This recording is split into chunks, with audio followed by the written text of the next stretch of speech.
situs Batu Gong itu adalah benda sejarah atau situs sejarah yang berbentuk gong terbuat dari batu. Jadi sehingga disebut Batu Gong. Tapi kalau di Jawa itu biasanya disebut Watu Gong. Ya, Watu Gong. Karena bentuk situs sejarah seperti Batu Gong ini juga di tempat lain banyak. Itu menandakan bahwa pengaruh Hindu itu besar.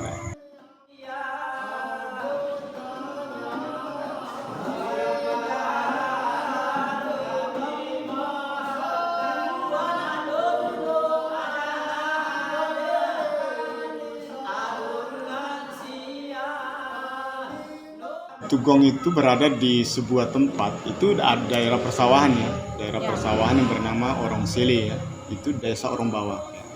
Cuman dia agak dekat dengan desa Pukat ya, karena diperkirakan ya, masuknya penyebaran Hindu itu melalui desa Pukat, yaitu desa Labuan Bua. Ya karena semua penyebaran agama itu kan mesti melalui pesisir ya. Nah kalau kita lihat perjalanannya itu, kenapa dia harus di Orongsele ya, di situ kan sebuah kebun ya, itu kebun bambu ya. Di situ ada kebun bambu. Kenapa tidak di pusat kota saja misalnya? Ya karena kalau kita perkirakan itu masuknya Hindu itu pasti melalui adalah Labuan Bua ini. Karena di Labuan Bua itu juga di sana ada situs sejarah, yaitu kuburan batu yang nisannya itu bertulisan ya, tulisan Lontara itu zaman dulu itu memang itu menandakan bahwa Islam juga masuk lewat sana. Ya Hindu juga pasti masuk lewat Labuan Bua. Nah kalau kita tarik garis lurusnya itu memang jaraknya tidak sebegitu jauh antara Labuan Bua dengan Orongsele ini. Jadi kita perkirakan seperti itu perjalanannya. Dan disitulah penyebar Hindu itu membangun istana atau tempat pemujaan di situ. Jadi Batu Gong itu adalah tempat pemujaan agama Hindu, dan ada juga pendapat yang mengatakan bahwa Batu Gong itu adalah tumpak tiang dari istana tempat pemujaan itu sendiri. Nah kalau kita mencari secara detail siapa penemu pertamanya, saya kira sulit juga ya, karena memang Batu Gong itu sebuah situs sejarah yang tidak terisolir dia tidak terisolir. Misalnya dia ditemukan di atas sebuah gunung misalnya yang terisolir. Tapi ini Batu Gong ini terletak di dalam perkebunan masyarakat ya.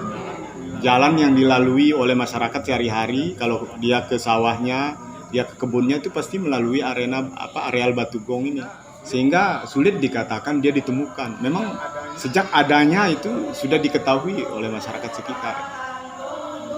Mungkin di zaman sekarang lah menjadi pusat sejarah kan, pusat penelitian. Kalau dulu ya enggak, karena dianggap biasa-biasa saja kan.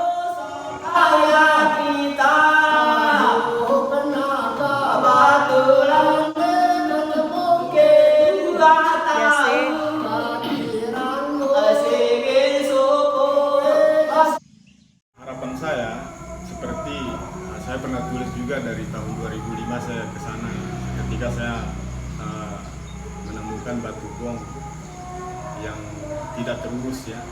Dulu tuh masih belasan ya sih. Jumlahnya tuh banyak lah.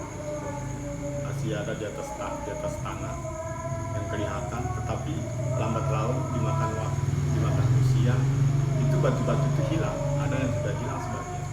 Bahkan itu ada yang ditemukan sudah dipindahkan dari area itu kembalikan lagi. Nah, karena mungkin karena tidak terurus ya, tapi alhamdulillah mungkin pemerintah mendengarkan itu ya, karena kita khawatir ya situs-situs sejarah seperti itu tidak terpelihara, itu nanti Sumbawa ini adalah komunitas suku yang punya peradaban. Kita bukan suku Samawa itu tidak punya peradaban, kita punya peradaban dari dulu ya, peradaban Hindu, masuk di era Hindu, kita juga pernah masuk di era Islam.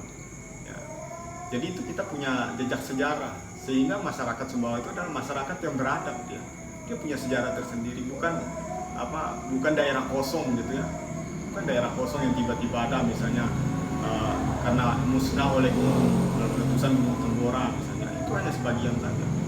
Tetapi masyarakat kita, walaupun manusia musnah sebagian, tetap ya peradabannya masih ada. Nah, kalau situs-situs seperti ini tidak terpelihara dengan baik, maka saya khawatir generasi Sumbawa ke berikutnya nanti setelah 10 tahun akan datang, misalnya pasca kita ini nanti, apa jadinya kalau sebuah komunitas suku itu tidak punya peradaban sejarah? Jadi kita nanti kehilangan sejarah. Kita tidak punya asal usul ya.